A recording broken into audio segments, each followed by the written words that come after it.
Welcome back to another edition of Components Breakdown. Today I'm going to take a look at Plaid Hat Games' newest release entitled Dungeon Run, which is a competitive 1 to 6 player fantasy adventure game that is also set in the Summoner Wars mythical world of Atharia.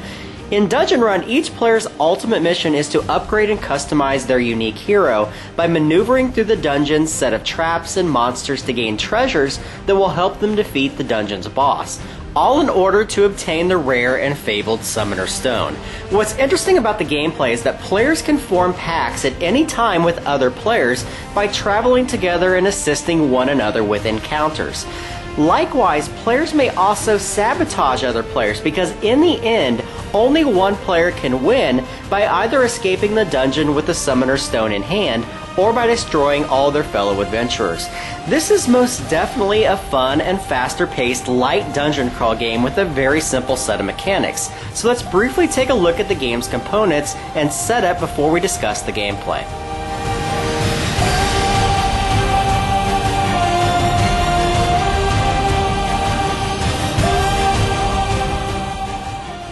Players will begin by placing the dungeon entrance tile on the center of the table, laying off to the side the boss layer tile with a randomly chosen boss card placed face down underneath of it. The remaining tiles are going to be separated into two different groups, being the standard gray tiles and the special green ones, and are then going to be randomly chosen according to the number of players participating and mixed together to form one singular dungeon tile deck from which players will draw when exploring new locations. The two main decks of cards that are used in the game are the Encounter and Treasure decks, which are likewise shuffled separately of one another and placed off to the side. Now these cards will represent the monsters, the traps, the NPCs, and the loot that the players will discover as they move throughout the environment. Each player will then roll a single die to determine the start player, who not only gets to take the game's initial turn, but also has their first choice of hero card to use for the remainder of the game.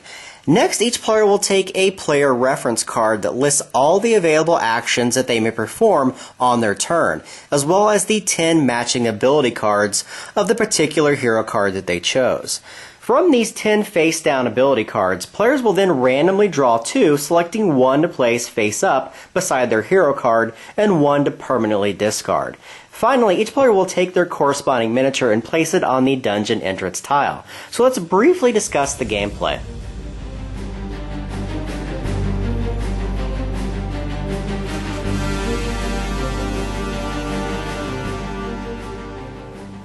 Dungeon Run is played over a series of undetermined number of turns until one of two in-game conditions are met, both of which can only occur once the dungeon's boss has been killed and the Summoner Stone has been claimed by one of the players. It's also at this time that death for a hero has finite consequences, with players who are now killed being permanently removed from the game, whereas before the Summoner Stone was acquired, defeated heroes would simply drop all of their gathered treasures and revive at half health on a later turn. Victory in the game is achieved by either surviving until the end of your turn while holding the Summoner Stone on the entrance tile, or by being the only hero left alive once the dungeon boss has been killed. The turn structure in Dungeon Run is very simple, making it one of the more approachable dungeon crawlers in the market, and this is how it basically works. On a player's turn, a hero may perform 2 actions in any order that they so desire. There are 6 basic actions in the game, which cost one of the hero's 2 available action points, as well as 5 free actions that can be taken at various points during the game, but do not cost any of a hero's action allowances. The basic actions are fairly self-explanatory in the game, and include the ability to move one's character, to escape monsters or other players, to initiate battles, to equip treasures, to search for loot, and to advance one's particular character, which is essentially the game's way of using a player's earned experience from the dungeon encounters to level up their hero by acquiring a new ability card and a training marker that boosts one of their rating points. As mentioned, the 5 free actions are a little more limiting as they can only be used during very specific occurrences, such as to disarm a trap, to assist or sabotage another player in battle who shares the same space as your own hero, or to rally to regain lost health.